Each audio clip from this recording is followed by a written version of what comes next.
Hello बच्चों, welcome to MS classes. आज की इस वीडियो में हम लोग पढ़ने वाले हैं 10th क्लास मैथमेटिक्स का एक्सरसाइज 5.2। इसमें से क्वेश्चन नंबर हम लोग 8 से सॉल्व करेंगे। तो आइए हम लोग देखते हैं क्वेश्चन नंबर 8 क्या कहता है। इसमें कहता है एक एपी है जिसमें 50 पद है और उसमें से कहता है हमको 29वां पद ज्ञात करने के लिए। और इन चीजों को ज्ञात करने से पहले ये दो कंडीशन हमको बता रखा है। पहला कंडीशन इन्होंने ये बताया है कि तीसरा पद जो है इसका कितना है 12 है और अंतिम पद 106 है। तो इस आंकड़े के साथ आप हमको ये बताइए इसका 29वां पद कितना होगा। तो आइए हम लोग देखते हैं कैसे सॉल्व होता है ये। तो सबसे पहले यहाँ पर देखिएगा कि जिसका तीसरा पद ये कितना कह रखा है यहाँ पर 12 है, आप लिख लीजिए यहाँ पर सॉल्यूशन दीजिए। ये तीसरा पद कितना हो गया यहाँ पर 12 और दूसरा कंडीशन में कह रखा है 50 पद है और अंतिम पद कितना है इसका 106 है। तो कहने का मतलब है ये जो है 50 पद है और लास्ट पद कितना इसका 106 है। तो ये हमसे सवाल ये कह रहा है कि 29वां पद कितना होगा, यानी ये वाला पद बराबर क्या हो जाएगा 8। तो सबसे पहले हम लोग इस आंकड़े के साथ, इन दोनों आंकड़े के साथ ए और डी का मान हम लोग ज्ञात कर लेते हैं और ऑटोमेटिक जो है 29वां पद हम लोग बता देंगे कितना होगा। ठीक है, तो अब हम लोग क्या करेंगे, यहाँ तीसरा पद कितना दे रखा है 12 और ध्यान से देखिएगा ए प्लस जितना पद दिया रहा था उसमें से एक माइनस कर देते हैं, वो डी से क्या हो जाता है मल्टीप्लाई हो जाता है। तो यहाँ पर 3 है तो 3 में से एक को माइनस कर दीजिए, कितना बचेगा यहाँ पर 2 बचेगा। 2d बराबर कितना हो गया 12 या 21 नंबर हमारा हो गया 1। चलिए दूसरा कंडीशन ये दे रखा है 50 पद है इसमें और लास्ट पद कितना 106 है। तो यहाँ पर हम लोग क्या करेंगे, इसमें से एक हमेशा माइनस कर देंगे, प्लस देकर के यहाँ पर कितना हो जाएगा 49d बराबर कितना हो जाएगा यहाँ पर 106। इक्वेशन नंबर कितना हो गया 2। आप यहाँ से लिख सकते हैं समीकरण 1 तथा 2 से। लिखिए समीकरण 1 कितना है उसका, तो समीकरण 1 है a प्लस 2d बराबर कितना है 12, इसको इक्वेशन 1 कर लिख दीजिए। और यहाँ पर कितना दे रखा है a प्लस 49d और बराबर कितना हो गया यहाँ पर 106। इक्वेशन नंबर कितना हो गया ये 2 हो गया। चलिए यहाँ पर देखिए ये दोनों समान है, यहाँ पे क्या लिख देते हैं हम लोग घटाने पर। ठीक है, माइनस माइनस यहाँ पर भी माइनस, ये कैंसिल हो जाएगा। इसको यदि आप घटाते हैं कितना होता है माइनस का 47d। तो यहाँ आप माइनस कर दिए 106 में से यदि 12 को घटाते तो कितना बच जाता है, 6 में से 2 जाएगा तो 4, 10 में से 1 जाएगा तो 9, 94। यहाँ बड़ा माइनस है तो इसलिए यहाँ पर क्या लगा दीजिए माइनस लगा दीजिए। ये माइनस से माइनस कैंसिल और ये 2 बार में कैंसिल, तो डी बराबर कितना निकल गया यहाँ पर 2। अब देखिए इसी डी का मान समीकरण 1 में रख देंगे तो ए का मान हमको भी मालूम हो जाएगा। तो लिखेंगे यहाँ पर अब समीकरण 1 में डी का मान रखने पर। ठीक है, तो समीकरण 1 कितना है हमारा, तो a प्लस यहाँ पे है 2d बराबर कितना है 12। तो a रखिए प्लस 2 गुना d का मान कितना आया है हमारा यहाँ पर 2 आया है, 2 रख दीजिए यहाँ पर बराबर 12 और यहाँ पर इसका चिन्ह देते रहिए, ये या का होता है प्लस 2 दूना कितना हो जाएगा 4 बराबर 12। ये इधर ही रखिए, प्लस में इसको उस साइड भेजेंगे तो माइनस हो जाएगा 12 और माइनस का 4 हो जाएगा, ये बराबर हो जाएगा कितना 8। इसलिए पहला पद जो हो गया ना वो कितना हो गया 8 आ गया और इसका डिस्टेंस कितना था 2 था, 20 का अंतर, जिसको हम लोग क्या बोलते हैं सर्वांतर भी बोलते हैं। अब यहाँ से हम लोग 29वां पद निकाल लेंगे तो ऑटोमेटिक, तो हम लोग क्या करते हैं यहाँ पे लिखेंगे 9। तो ए 29वां पद हमको कहता था ज्ञात करने, तो लिखेंगे a प्लस 29 में से एक को घटा दीजिए कितना हो जाएगा 28d हो जाएगा।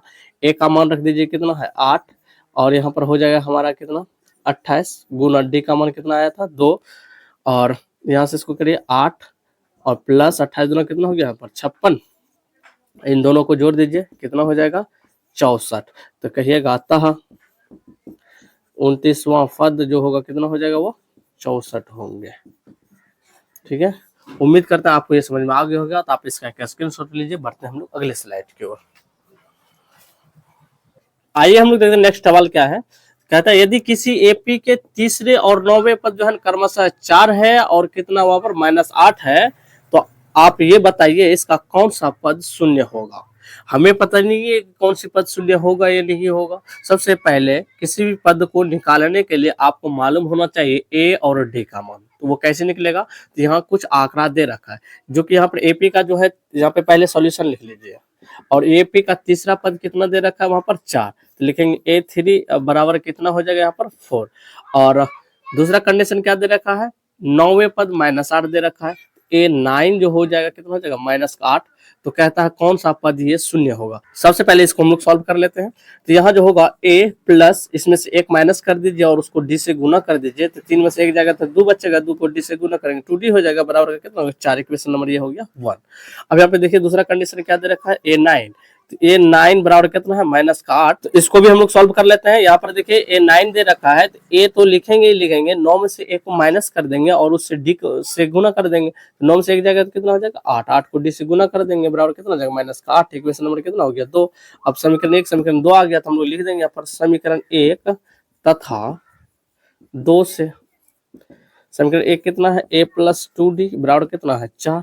अब देखिए a प्लस कितना हो जाएगा यहाँ पर 8d और बराबर कितना -8। ये इक्वेशन 1 था, ये इक्वेशन 2 हो गया।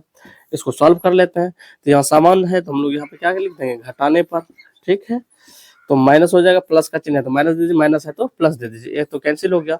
देखिए 8 में से 2 जाएगा तो कितना बचेगा यहाँ पर 6 का डी, और इसमें से बड़ा कौन 8 है, इसके आगे माइनस है तो माइनस लगा देंगे।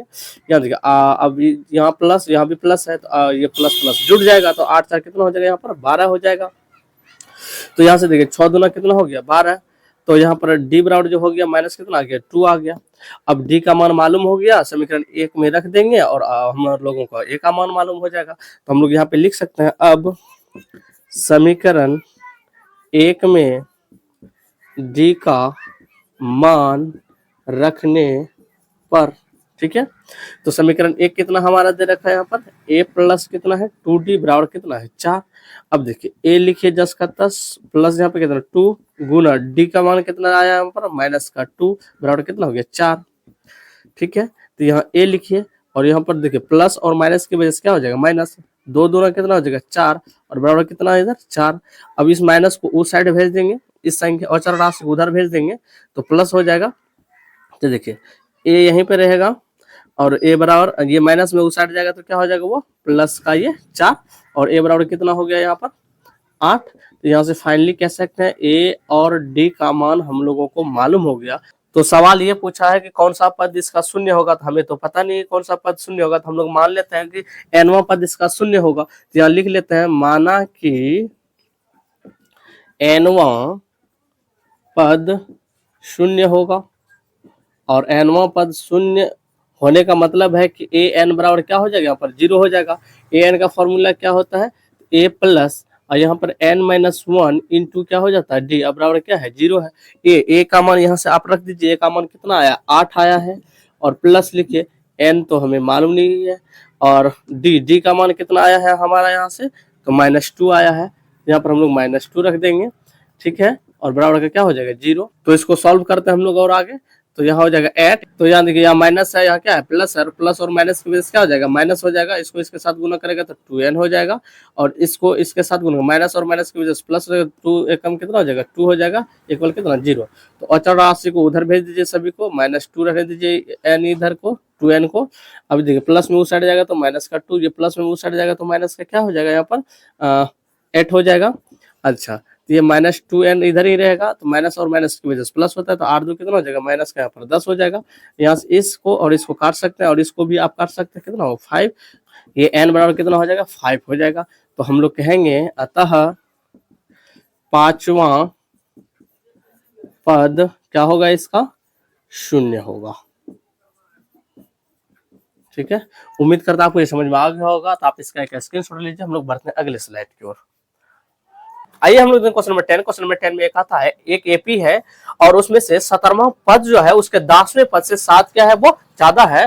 तो हमें ये पूछता है आप ये बताइए कि सार्वधातर क्या होगा। तो आइए हम लोग देखते हैं कैसे सॉल्व होता है। हमने यहाँ पे लिख रखा है उस एपी का जो 17वां पद है उसके 10वें पद से कितना ज्यादा है वो 7 ज्यादा है। तो हमको कहा था सार्वधातर डी का मान ज्ञात करने के लिए। तो कैसे निकलेगा, तो सबसे पहले आप इसको सॉल्यूशन लिखिए, ठीक है। तो यहाँ कितना हो जाएगा a प्लस इसमें से एक माइनस कर दीजिए और उसको d से गुना कर दीजिए, कितना होगा यहाँ पर 16d बराबर। यहाँ देखिए ये 10वां पद है ना, तो इसको हम लोग a लिखेंगे, 10 में से एक को माइनस कर देंगे, कितना बचेगा ये 9 बचेगा, नहीं उसको d से मल्टीप्लाई कर देंगे 9d हो जाएगा और प्लस का क्या हो जाएगा यहाँ पर 7 हो जाएगा।